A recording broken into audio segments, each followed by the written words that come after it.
꿈을 사서 왕비가 된 문희. 신라 7세기.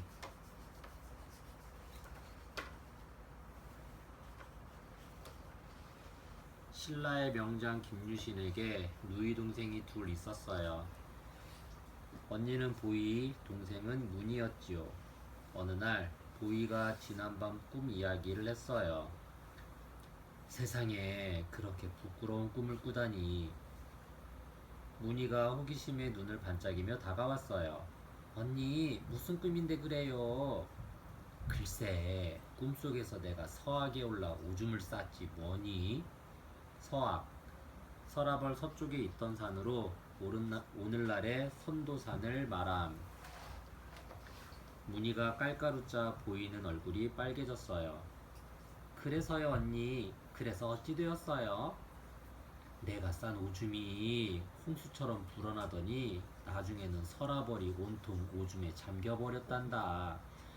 아주 괴상망측한 꿈이야. 그렇지 않니? 문희는 문득 웃음을 멈추더니 뭔가를 골똘히 생각하는 눈치였어요. 문희는 얼른 자기 방으로 가더니 보이가 탐내던 비단 치마를 들고 왔어요. 언니, 이걸 받고 그 꿈을 내게 파세요. 정말? 이건 네가 가장 아끼는 비단 치마잖아. 그러니까 꿈값으로 내놓는 거예요. 아무 말 말고 그 꿈을 나한테 파세요. 문희는 비단 치마를 건네며 보희를 졸라댔어요. 좋아. 나중에 물러달라고 하면 안 돼. 보희는 손에 꿈을 담아 던지는 신용을 하고 문희는 치마폭을 활짝 벌려 받는 척했지요. 문희는 꿈을 받은 치마폭을 여미고 조심조심 자기 방으로 돌아왔어요. 틀림없이 좋은 일이 생길 꿈이야. 이젠 내가 꿈 주인이니까 행운도 내 차지야. 그로부터 열흘 뒤의 일이었어요. 김유신이 김춘추를 자기 집으로 초대했어요. 춘추공, 축구기나 한번 할까요? 축구. 예전에 견학 공기를 넣은 가죽 주머니를 발로 차던 놀이. 좋습니다. 모처럼 땀이 나게 뛰어볼까요? 한동안 이리저리 뛰어다니며 축구를 하다가 김유신은 슬그머니 김춘추의 옷자락을 밟았어요. 어이쿠, 이런. 옷고름이 떨어졌구려. 제 여동생더러 꿰매달라고 하지요. 김유신은 먼저 언니 보희를 불렀어요. 춘추공의 옷고름이 떨어졌구나. 네가 좀 꿰매주련? 보희는 고개를 돌리며 쌀쌀맞게 말했어요. 그렇게 하찮은 일로 귀한 분을 가까이 할 수는 없어요. 김유신의 얼굴에 실망한 빛이 뚜렷했어요. 사실 김유신은 보희가 옷고름을 달아주면서 김춘추와 가까워지길 바랐거든요. 언니 문희는 언니와 사뭇 달랐어요. 그렇다면 춘추공을 이리로 들라 하시지요. 없는 솜씨나마 정성껏 꿰매 보겠습니다. 김춘추가 문희 방으로 들어왔어요. 문희는 다소곳이 앉아 한 땀 한 땀 바느질을 했지요. 김춘추는 그윽한 눈길로 문희를 바라보았어요. 참으로 곱고 영리하게 생긴 여인이로군. 김춘추의 입가에 슬며시 미소가 번져나갔어요. 고개를 숙이고 열심히 바느질을 하는 문희도 마음을 빼앗기긴 마찬가지였어요. 서라벌에서 가장 잘났다고 하더니 정말이네. 멋지고 의젓하고 당당하신 분이야. 나중에 틀림없이 큰일을 할 인물이야. 그런 일이 있고 나서 두 사람은 남의 눈을 피해 몰래 만나곤 하였어요. 둘의 마음속에는 사랑이 자리하게 되었지요. 요즘 문희가 점점 야위어가는 것 같아. 김유신은 그런 생각이 들어 문희를 불렀어요. 무슨 일이 있느냐? 얼굴에 근심이 가득하구나. 문희는 김유신 앞에 털썩 무릎을 꿇었어요. 오라버니, 이 일을 어쩌면 좋아요. 제 뱃속에 춘추궁의 아이가 자라고 있어요. 무엇이? 혼인도 아니한 처녀가 아이를 가졌다고? 김유신은 무섭게 꾸짖었지만 속으로는 기뻐했지요. 선덕여왕이 남산에 행차한다는 소식이 들려왔어요. 김유신은 바로 이때라고 생각하고 아랫사람들에게 명령했어요. 처녀의 몸으로 아이를 가진 누이를 용서할 수 없다. 장작에 불을 붙여라. 식구들이 달려나와 김유신을 말렸지만 시퍼런 서슬에 눌려 감히 어쩌지 못했어요. 마당의 장작더미에서는 연기가 뭉게뭉게 피어났어요. 남산을 거닐던 선덕여왕이 도성 안에서 피어오르는 연기를 보게 되었어요. 아니, 저 연기는 무엇인고? 신하가 김유신의 집으로 달려가서 자세한 사정을 알아보고 돌아왔어요.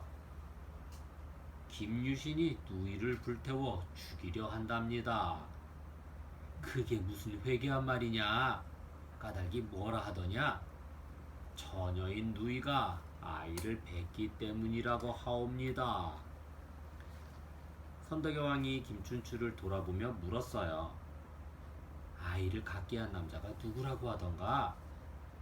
김춘추는 얼굴이 벌개져 식은땀만 줄줄 흘렸어요. 눈치 빠른 여왕은 단박에 알아챘지요. 바로 그대구나. 그렇다면 빨리 가서 여인을 구하지 않고 얘에서 뭘 꿈을 대고 있는가? 김춘추는 여인의 호통에 정신이 번쩍 들어 허겁지겁 김유신의 집으로 말을 몰았어요. 김춘추가 마당으로 뛰어들며 외쳤어요. 멈추시오. 누이를 아내로 맞을 테니 제발 화를 푸시오. 김유신은 문희를 죽일 생각이 전혀 없었어요. 다만 김춘추가 문희와 혼인하기를 바랐던 것이지요. 얼마 뒤에 김춘추와 문희는 혼례를 치렀고 뒷날 김춘추가 왕위에 오르면서 문희는 왕비가 되었어요. 사람들은 비단 치마를 주고 꿈을 산 덕분에 왕비가 되었다고 두고두고 이야기했답니다.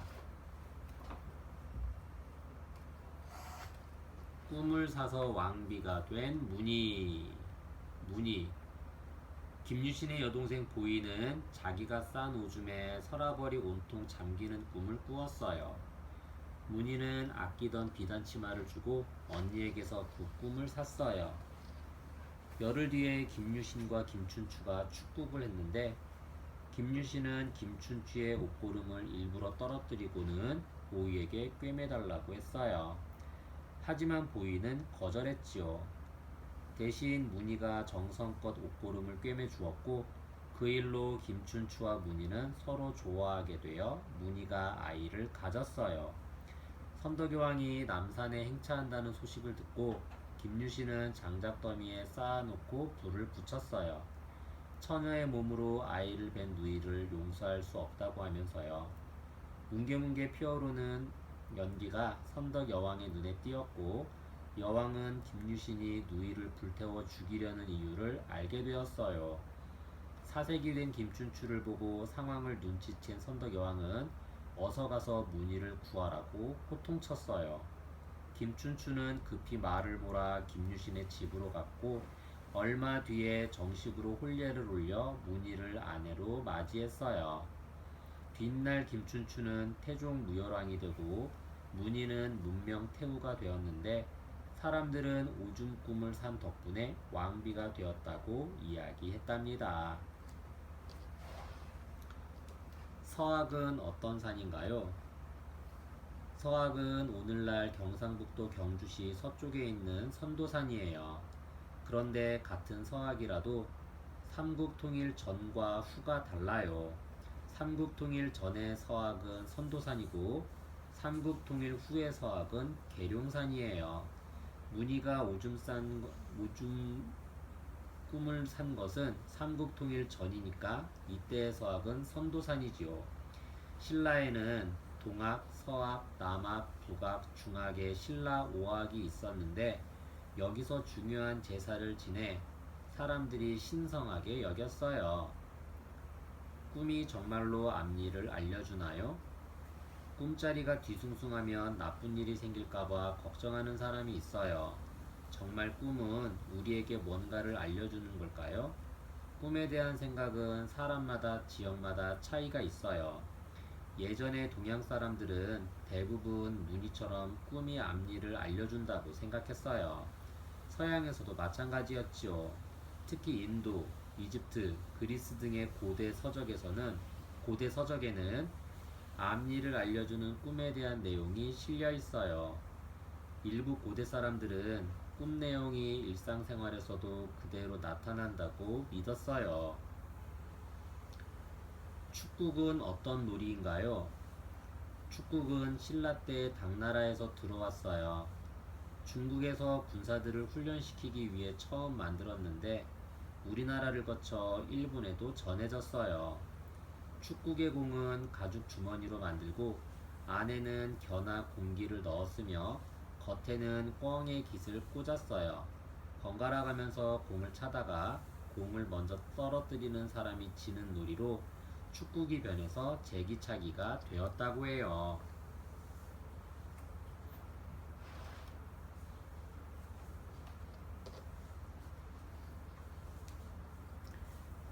행운을 만드는 법, 행운을 잡는 법. 꿈에는 두 가지가 있어요. 밤에 자다가 꾸는 것도 꿈이고 앞으로 이루고 싶거나 되고 싶은 것도 꿈이에요. 이 이야기에서 문희는 밤에 꾼 꿈을 사서 김춘추를 남편으로 맞이하는 행운을 잡아요. 그럼으로써 현실의 꿈을 이루게 되지요. 같은 꿈도 다르게 풀이 되나요? 현실에서는 기분 나쁠 일도 꿈에 나타나면 좋게 풀이하기도 해요. 보이는 오줌을 누는 꿈을 부끄럽고 괴상망측하다고만 여겼어요. 하지만 문희는 반대로 좋은 꿈이라고 생각했지요. 오줌은 누구나 꺼리는 것이지만 온 서라벌이 잠길 정도로 그 오줌이 어마어마하다는 것은 보통 꿈이 아니라고 본 거예요. 문희는 재빨리 언니에게 꿈을 샀고 그 결과 행운을 차지하게 되지요. 적극적인 성격이 행운을 불렀나요? 단지 꿈을 샀다고 해서 보이에게 올 행운이 문희에게 넘어갔을까요? 보이는 김춘추의 옷고름을 꿰매지 않겠다고 했고 문희는 정성껏 옷고름을 꿰매 주었어요. 김유신은 자기 여동생과 김춘추가 인연을 맺기를 바랐어요.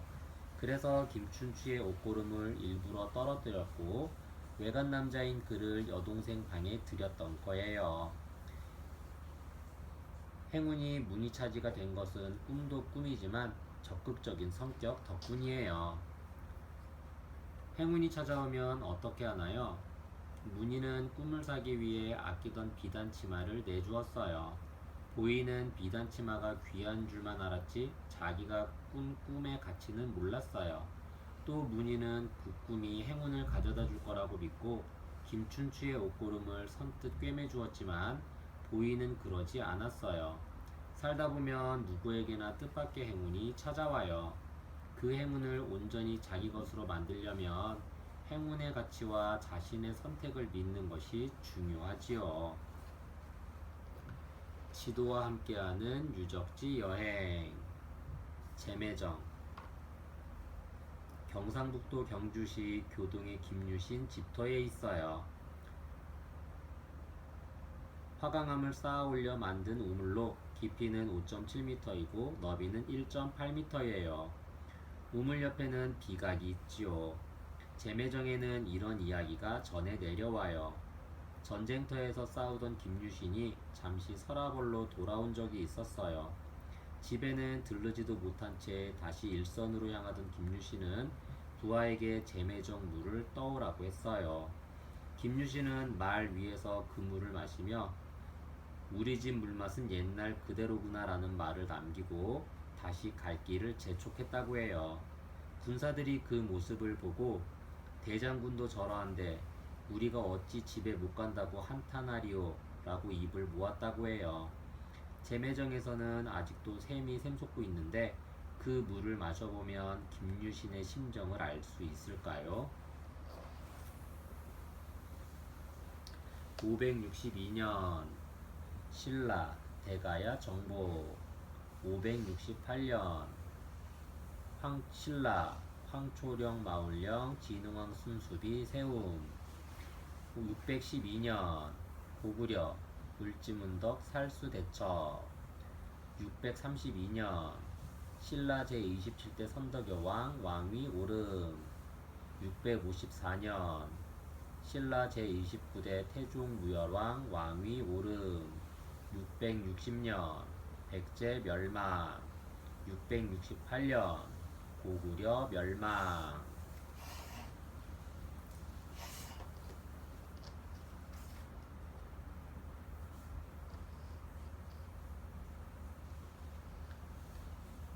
백제의 마지막 왕 의자왕.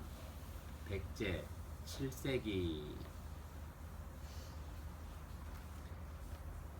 의자왕은 무왕의 맏아들로 태어났어요. 어릴 때부터 슬기롭고 용감한 데다 지극한 효성으로 부모님을 섬기고 사랑으로 형제들을 대해 칭찬이 자자했어요. 641년 임금자리에 올라 나라를 다스렸어요. 안으로는 백성들의 살림을 찬찬히 보살폈고 밖으로는 몸소 군대를 이끌고 신라로 쳐들어가 40여 개 성을 빼앗기도 했어요. 의자왕은 신라와 벌인 전쟁에서 거듭 이기자 자기도 모르는 사이에 마음이 풀어졌어요. 마침내 나랏일을 일을 팽개치고 술판을 벌이며 노는 일이만 빠져들었지요. 좌평 성충이 보다 못해 용기를 내어 말했지요. 좌평, 백제의 벼슬 이름, 전체 16관 등 가운데 첫째 등급에 속함. 폐하, 풍악을 거두고 나랏일을 바로 살피소서. 무엇이 네가 감히 왕을 가르치려 드느냐? 의자왕은 왈칵 성을 내며 성충을 옥에 가두었어요. 의자왕은 바른 말을 하는 충신들을 멀리하고 살살 비위를 맞추는 간신들만 가까이 했지요. 성충은 옥중에서 아무것도 먹지 않고 죽어갔어요.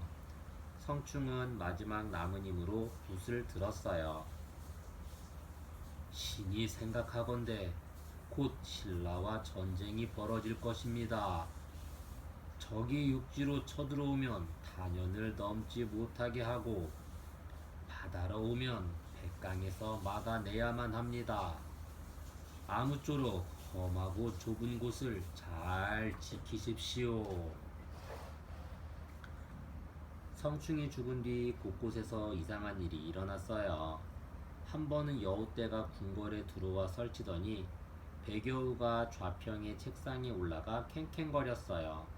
사비수 언덕에 엄청나게 큰 물고기가 나와 죽었는데 그 고기를 먹은 사람들은 죄다 목숨을 잃었어요. 궁궐의 회나무가 아이고 아이고 고그라고 밤마다 귀신이 언뜻 나타났어요. 회귀한 일이 꼬리에 꼬리를 물었지요. 물고기 수백 마리가 떼죽음을 당하는가 하면 강물과 우물물이 핏빛으로 물들기도 했어요. 개구리떼가 온통 나무를 뒤덮고 앉아 정신없이 울어대기도 했고 장터 사람들이 까닭없이 놀라 갈팡질팡하다가 깔려 죽고 다치는 일도 생겼어요. 아이고 백제가 기어이 망하려나 보다. 하루도 평온할 날이 없으니 어찌 살거나. 특히 궁궐을 둘러싸고 이상 야릇한 일이 많았어요. 들사슴처럼 큰 개가 궁궐을 향해 지저대더니 도성 안의 개들이 한꺼번에 모여들어 반나절이나 컹컹대다 흩어졌어요. 또 하루는 궁궐 하늘에 귀신 무리가 나타났어요. 으흐흐, 백제는 망한다. 백제는 망해. 귀신들은 울부짖다가 갑자기 땅속으로 사라졌는데 그곳을 파보니 등딱지에 글씨가 새겨진 거북이 나왔어요. 백제는 보름달이고 신라는 초승달이다. 의자왕은 무당을 불러 글귀를 풀어보라 했어요. 보름달은 기울어지지만 초승달은 차오르게 마련이니 백제는 망하고 신라는 흥한다는 뜻이옵니다. 의자왕은 그 자리에서 무당의 목을 베었어요. 곁에 있던 신하가 약삭빠르게 말했죠. 백제가 보름달처럼 크게 흥한다는 뜻이옵니다. 의자왕은 껄껄 웃으며 기뻐했어요. 지금이야말로 하늘이 준 기회다. 신라의 태종무열왕은 드디어 때가 왔다고 생각했어요. 태종무열왕은 아들 김인문을 당나라에 보내 군사를 보내달라고 요청했어요. 당나라 고종은 신라를 돕는 척하면서 백제와 고구려, 신라를 차례차례 삼킬 속셈으로 13만에 이르는 군사를 서해 쪽으로 보냈어요. 김유신이 이끄는 신라군도 백제를 향해 출발했지요. 폐하, 당나라군과 신라군이 쳐들어오고 있습니다. 아, 큰일이로다. 대체 어쩌면 좋겠는가? 의자왕은 놀라서 반쯤 넋이 나갔어요. 당나라군은 멀리서 오느라 지쳐 있을 테니 먼저 당나라군과 싸워 승부를 판가름 내야 합니다. 신라군부터 쳐서 기세를 꺾어놔야 합니다. 겨스라치들은 서로 제 주장이 옳다며 옥신각신 떠들어댔어요. 의자왕은 이럴 수도 없고 저럴 수도 없어 멀리 귀양가 있는 흥수에게 의견을 물었어요. 흥수도 성충 못지않은 충신으로 바른 말을 하다가 의자왕에게 쫓겨났지요. 흥수가 예전 성충과 똑같은 생각을 밝혀왔지만 간사한 신하들이 가로막고 나섰어요. 흥수는 폐하를 원망하고 있다 들었습니다. 앙심을 품은 자의 말을 믿어서는 아니 되옵니다.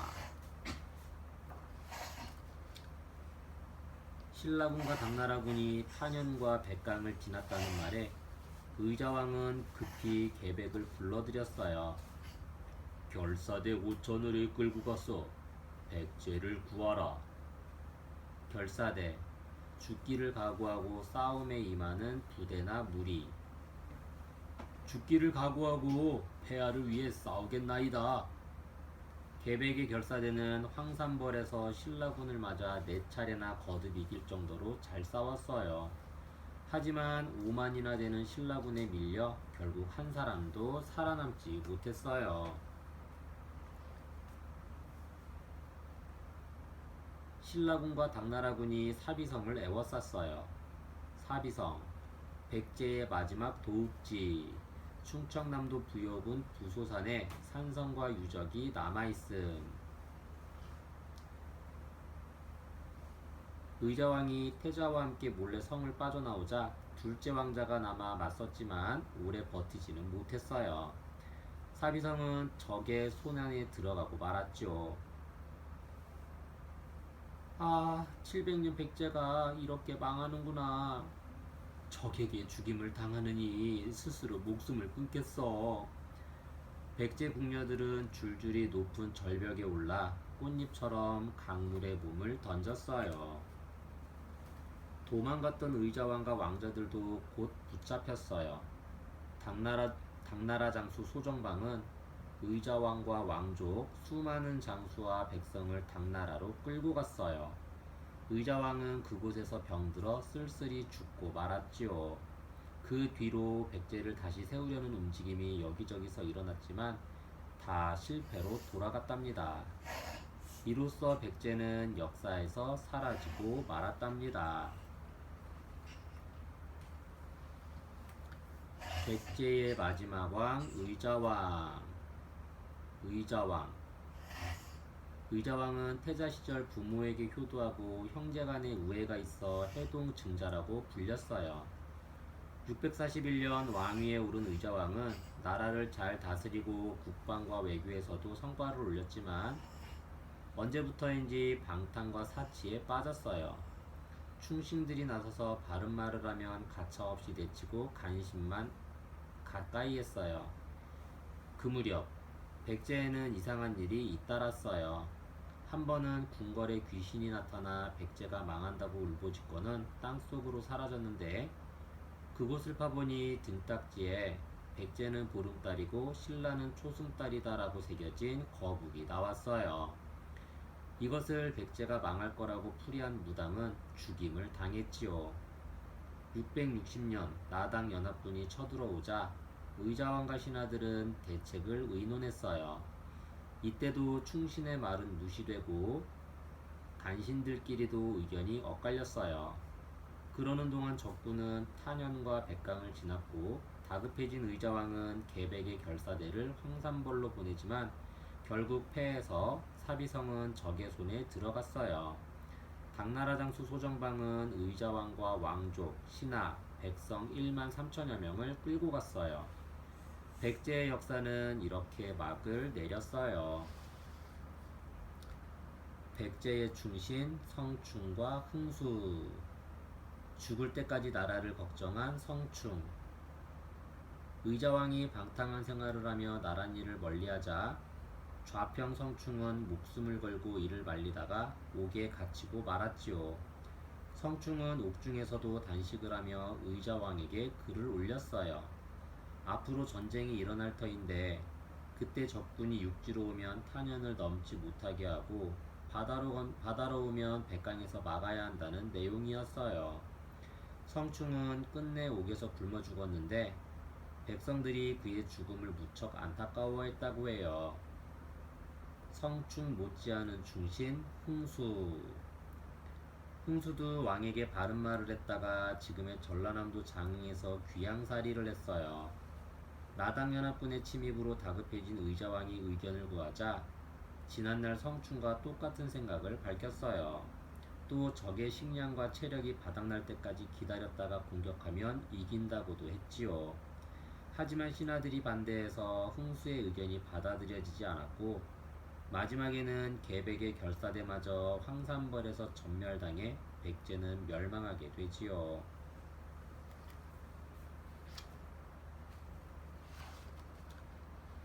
의자왕은 왜 방탕한 생활에 빠졌나요? 초기에는 안팎으로 임금의 역할을 잘하던 의자왕이 방탕한 생활에 빠진 까닭은 여러 가지로 추측할 수 있어요. 하나는 신라와의 전쟁에서 계속 이기며 성을 많이 빼앗자 우쭐해져서 그랬다고 해요. 한편으론 뒤로 갈수록 정복 활동의 결과가 만족스럽지 못해서 그랬다고도 하지요. 또 하나는 권력 다툼이 치열해지면서 나랏일을 멀리하게 되었고 성충과 홍수 같은 충신을 내친 일도 그 와중에 일어났다고 해요. 백제 말기에 벌어진 해괴한 일들은 그런 권력 다툼을 빗대어 표현한 것이라고 생각되지요. 경고에 귀 기울이기. 의자왕은 왜 경고를 무시했나요? 나라가 어려울 때 충신이 난다고 했어요. 의자왕이 나랏일을 팽개치자 성충은 목숨을 걸고 왕에게 바른 말을 했어요. 의자왕이 그 말을 무시하고 충신을 내치자 이번에는 하늘과 땅에서 온갖 이상한 일이 일어났어요. 특히 궁궐처럼 나라의 운명과 직결된 곳에서 말이에요. 의자왕은 그런 일을 계기로 마음을 고쳐먹어야 했는데 그러지 않았어요. 인간의 경고도 하늘의 경고도 다 무시해버렸지요. 백제는 꼭 멸망해야 했을까요? 귀신들이 나타나 백제는 망한다고 했는데도 의자왕은 정신을 못 차렸어요. 거북의 등딱지에 새겨진 백제는 보름달이고 신라는 초승달이라는 글귀는 일종의 점괘예요. 예로부터 거북의 등딱지는 점을 치는 데 쓰였거든요. 그것이 마지막 경고였는데 의자왕은 진실을 외면했어요. 진실을 알아야 위기에 대처할 수 있는데 의자왕은 끝까지 경고를 무시해 백제를 멸망에 이르게 했어요. 의자왕이 충신의 말을 들었다면 적군이 들이닥치자 백제 조정은 신라군을 먼저 칠까 당나라군을 먼저 칠까 다투다가 아무런 결정도 내리지 못했어요. 의자왕이 흥수에게 급히 의견을 묻지만 신하들의 반대로 흥수의 의견은 무시되었지요. 하늘과 땅이 경고했고 두 충신이 바른 말을 했으며 계백의 5천 결세다가 목숨을 바쳤지만 백제를 지켜내지 못했어요.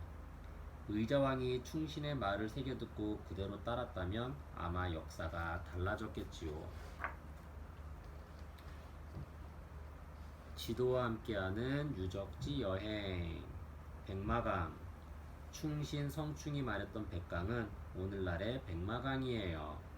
충청남도 부여 부근을 흐르는 금강 줄기를 가리켜 백마강이라 하지요.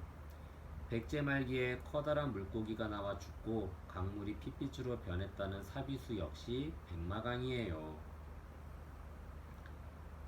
낙화암. 충청남도 부여군 부여 부소산에 있는 큰 바위예요.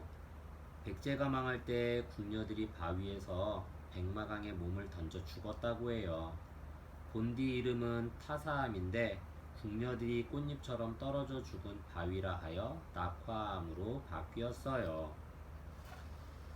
조룡대. 낙화암에서 상류 쪽을 보면 강 가운데에 조룡대란 바위가 있어요. 당나라 소정방이 강을 건너려는데 강물에 사는 용이 자꾸 방해했어요. 소정방은 흰 말을 미끼로 용을 잡고 나서 강을 건넜다고 해요. 용을 잡은 바위를 조룡대라 하고 흰 말을 미끼로 삼았다고 해서 강 이름을 백마강이라 했대요. 433년 신라 백제 나제 동맹. 525년 백제 무효랑릉 쌓아 만듦. 538년 백제 사비로 도우 옮김. 554년 신라 백제 관상성 전투. 641년 백제 제31대 의자왕 왕위 오름. 642년 백제 신라 40여성 점령. 660년 백제 멸망. 668년 고구려 멸망. 676년 신라 삼국 통일.